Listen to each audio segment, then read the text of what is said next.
کوئی ایک کہ اللہ کے حکموں پر عمل کرے، دوسرا نہ کرے، دونوں برابر تو نہیں ہو سکتے۔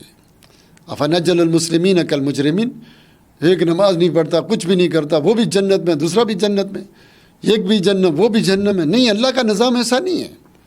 تم میں سے کوئی بھی شخص اپنے عمل کی وجہ سے جنت میں نہیں جاتا، بلکہ اللہ کی رحمت کی وجہ سے جائے گا، فضل کی وجہ سے۔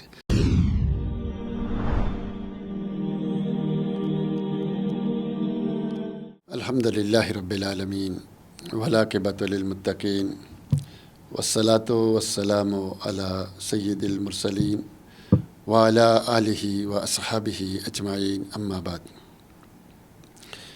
رب اشرح لی صدری ویسر لی امری واحلل عقدۃ من لسانی یفقہوا قولی رب زدنی علما اما بعد فاعوذ باللہ من الشیطان الرجیم بسم اللہ الرحمن الرحیم فأین تذهبون ان هو الا ذکر للعالمین لمن شاء منکم ان یستقیم وما تشاءون الا ان یشاء اللہ رب العالمین۔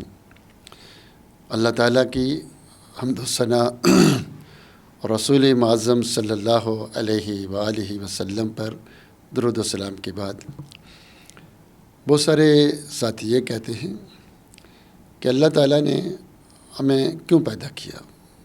ہم تو پیدا نہیں ہونا چاہتے تھے، پیدا کیوں کیا؟ ہمیں کیا فائدہ ملا؟ بھائی، دنیا میں عقل کے حساب سے یہ متفقاً علیہ مسئلہ ہے کہ جو مخلوق ہے اور جو نہیں ہے، ہونا نہ ہونے سے افضل ہے، ہونا نہ ہونے سے افضل ہے۔ اچھا، دوسری بات یہ ہے کہ اللہ نے تمہیں جب پیدا کیا تو تم کو کتنی نعمتیں دیں۔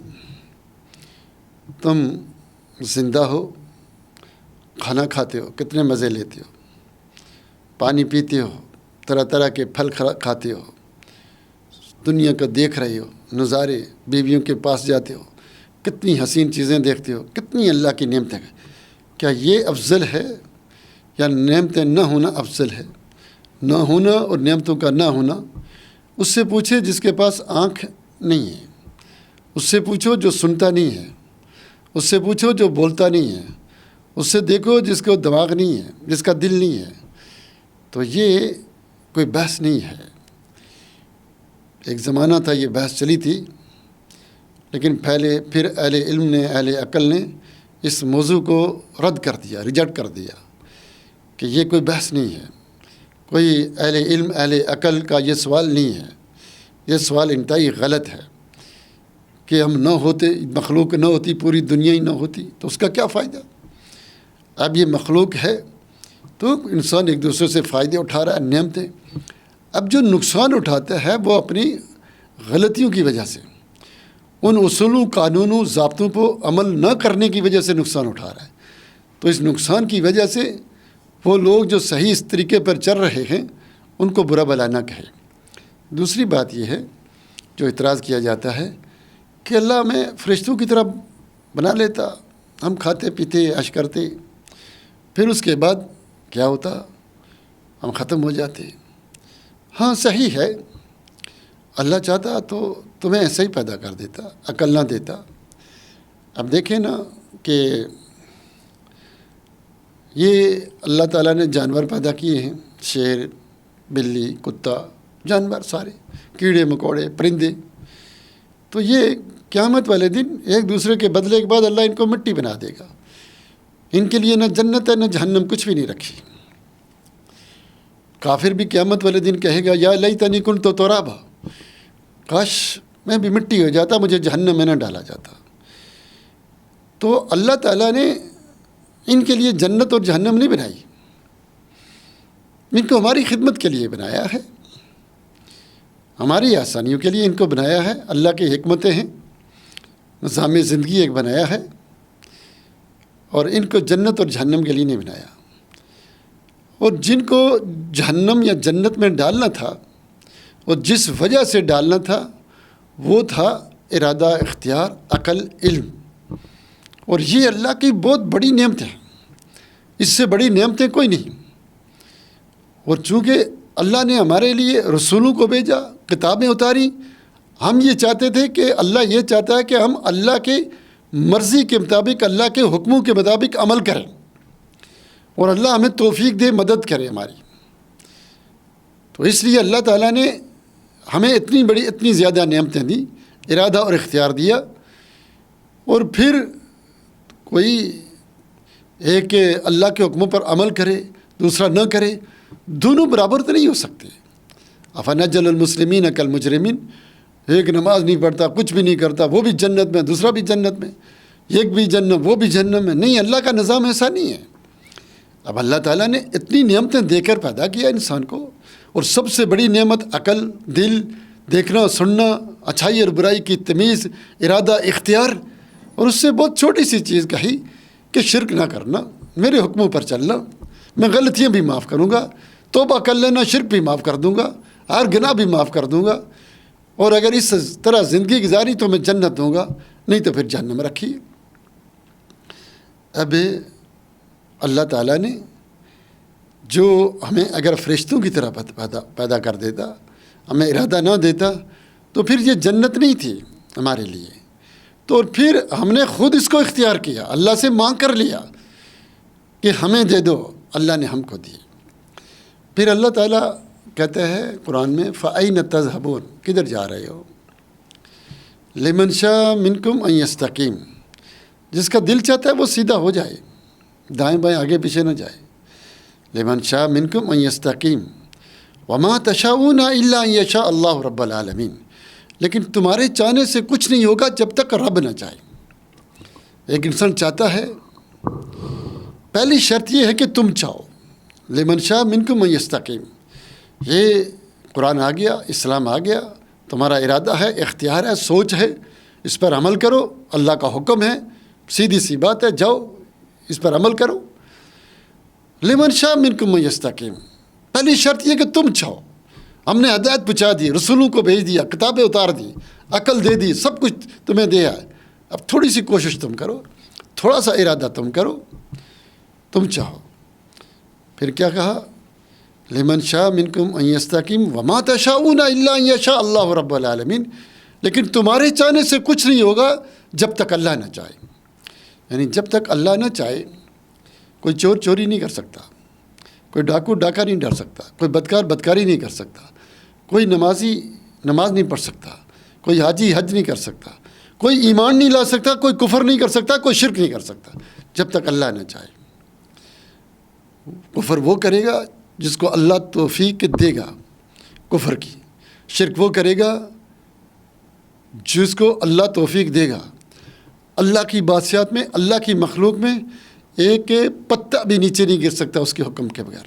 نہ کوئی ایمان لا سکتا ہے، نہ کوئی کفر کر سکتا ہے، جسے اللہ توفیق دیتا ہے.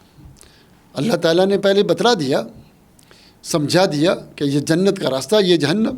اب اس پر چلنے کی کوشش، ہمیں حکم دے دیا کرو، کہا تم استعمال کرو ارادہ اور اختیار. صرف تمہارے چاہنے سے کام نہیں ہوگا. میں چاہتا ہوں فلاں کو قتل کر دوں، نہیں کر سکتا جب تک اللہ نہ چاہے. میں چاہتا ہوں میں تہجد پڑھوں، نہیں پڑھ سکتا جب تک اللہ نہ چاہے. اب اللہ کب چاہتا ہے،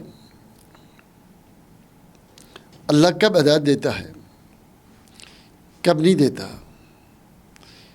کس کو دیتا ہے، کس کو نہیں دیتا. اللہ تعالیٰ دلوں کو دیکھتا ہے. اللہ تعالیٰ دلوں کو دیکھتا ہے. اس کے دل میں کیا ہے؟ منافقوں کی طرح اوپر اوپر نمازیں پڑھ رہا ہے، یہاں سے سارے علاقے میں نماز پڑھتے ہیں، یہ بھی پڑھ لیتا ہے. اللہ ان چیزوں کو نہیں دیکھتا. اللہ یہ دیکھتا ہے کہ اس انسان کے دل میں کیا ہے. ان اللہ لا ينظر الى اجسامکم وصورکم ولکن ينظر الى قلوبکم واعمالکم. اللہ تمہاری شکلوں کو نہیں دیکھتا، تصویروں کو نہیں دیکھتا. اللہ تمہارے دل کو دیکھتا ہے، اس میں کیا ہے، تمہارے عمل کو دیکھتا ہے. کیا وہ خالص اللہ کے لیے عمل کر رہا ہے؟ تو پھر اللہ تعالیٰ اس کو توفیق دیتا ہے. اگر اس میں کوئی گڑبڑ ہے تو توفیق نہیں دیتا. دیکھیے گا حدیث میں آتا ہے کہ اللہ تعالیٰ نے مخلوق میں سارے دلوں کو دیکھا، جو سب سے اچھا دل پایا وہ محمد صلی اللہ علیہ وسلم کا پایا، پھر ان کو نبوت کے لیے چنا، پھر اس کے بعد صحابہ کا دل۔ اللہ توفیق دیتا ہے، یہ اللہ کا فضل ہے، رحمت ہے، یہ اللہ کا فضل اور رحمت ہے کہ وہ ہمیں توفیق دیتا ہے۔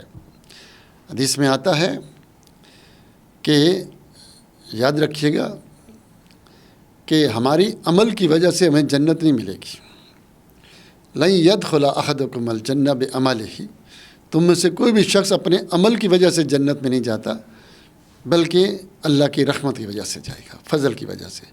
ولا انت یا رسول اللہ، اللہ کے رسول آپ بھی جنت میں عمل کی وجہ سے نہیں جائیں گے؟ کہا ولا انا الا یتغمدنی اللہ برحمتہ، مگر یہ کہ میرا رب مجھے اپنی رحمت میں ڈھانپ لے تب جاؤں گا۔ کوئی اپنے عمل کے بدلے میں جنت میں نہیں جائے گا، بلکہ عمل کی وجہ سے جائے گا، عمل کے سبب جائے گا۔ ابن تیمیہ کہتے ہیں کہ ایک آخرت کی جنت ہے، ایک دنیا کی جنت ہے۔ جو دنیا کی جنت میں داخل نہیں ہوتا وہ آخرت کی جنت میں بھی داخل نہیں ہوتا۔ دنیا کی جنت یہ ہے اسلام، جو اس اسلام میں داخل ہوگا وہ آخرت کی جنت میں داخل ہوگا۔ جو اس اسلام پر عمل کرے گا، عبادت کرے گا، یہ سبب ہے، یہ وجہ ہے، بدلہ نہیں، بدلے کی وجہ سے کوئی نہیں۔ تو انسان عمل کرتا ہے، سبب بنتا ہے، وجہ ہوتی ہے۔ وجہ کیا ہے کہ اللہ تعالیٰ نے ہمیں ارادہ اختیار دیا، کتابیں رسول اتاری، رسول بھیجے، ہمیں کہا تم کوشش کرو۔ میں کوشش کرتا ہوں دل سے، اور اللہ دلوں کو دیکھتا ہے۔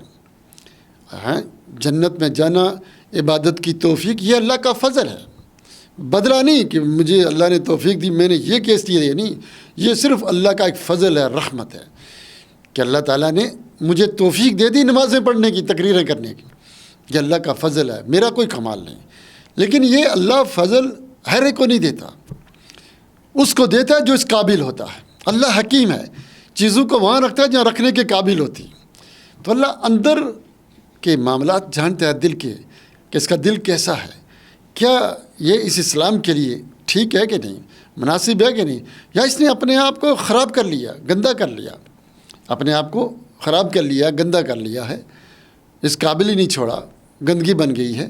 تو اس لیے پھر کیا کرتا ہے، تو ہم اللہ کہتے ہیں وَمَا تَشَاءُونَ إِلَّا أَن يَشَاءَ اللَّهُ رَبُّ الْعَالَمِينَ، تمہارے چاہنے سے کچھ نہیں ہوگا جب تک اللہ نہ چاہے، اللہ توفیق دے۔ تو اللہ اس کو توفیق دیتا ہے اچھائیوں کی جو اچھائیوں کے قابل ہوتا ہے۔ اللہ دل کے معاملات جانتا ہے، جو دل جتنا زیادہ اچھا ہوتا ہے اللہ اس کو اس کی توفیق دیتا ہے، اللہ اس کو، یہ اللہ کی رحمت ہے محض۔ تو برائی انسان اچھائی تب کرے گا، ایمان تب لائے گا، نماز روزہ تب کرے گا جب اللہ اس کو توفیق دے گا۔ اس لیے مانگتے ہیں اہدنا الصراط المستقیم، جب اللہ توفیق دے گا۔ اللہ کی توفیق یہ اللہ کی رحمت ہے، یہ اس کا فضل ہے، لیکن یہ دیتا کس کو ہے؟ جو اس قابل ہوتا ہے۔ قابل کون ہوتا ہے؟ جو سچے دل سے اللہ پر ایمان لائے، پھر اس کو کرنے کی کوشش کرے، کرنے کی کوشش کرتا ہے۔ اب اللہ کی مدد آتی ہے، اللہ اپنے بندوز کی مدد کرتا ہے، ان کو توفیق دیتا ہے کہ یہ کر لو، اور پھر عمل کی توفیق دیتا ہے، پھر اس کو حجت بنا کر جنت میں ڈالتا ہے۔ اب جو دل خراب ہوتے ہیں اللہ ان کو برائی کی توفیق دیتا ہے، کیونکہ وہ دل خراب ہوتے ہیں، جو جنت میں جانے کے قابل نہیں ہوتے، وہ برے عمل کرتے ہیں، تو اللہ برے عمل کو حجت بنا کر پھر ان کو جہنم میں ڈالتا ہے۔ اس لیے یہ جو تقدیر ہے یہ سب کچھ اللہ نے لکھا ہوا ہے، اللہ کے فضل سے ملتا ہے، لیکن اللہ اپنا فضل بھی فری میں ایسے ہی نہیں دیتا، اس کا کوئی سبب ہوتا ہے۔ اللہ اختیارات ہمیں دیتا ہے اور ہمیں دل کو دیکھتا ہے کہ ان اختیارات کو صحیح طریقے سے کوشش کرتے ہیں اس پر عمل کرنے کی۔ اللہ کسی پر ظلم نہیں کرتا کہ یہ نیکی کرنے کی کوشش کرے اور اس کے اعمال کو ضائع کر دے، نہیں، بلکہ اللہ تعالیٰ دلوں کو جانتا ہے اور پھر اس کو توفیق دیتا ہے جو دل جس قابل ہوتا ہے۔ اللہ تعالیٰ سے دعا ہے کہ اللہ تعالیٰ ہمیں قرآن و سنت کو سمجھنے اور اس پر عمل کی توفیق دے، آمین یا رب العالمین۔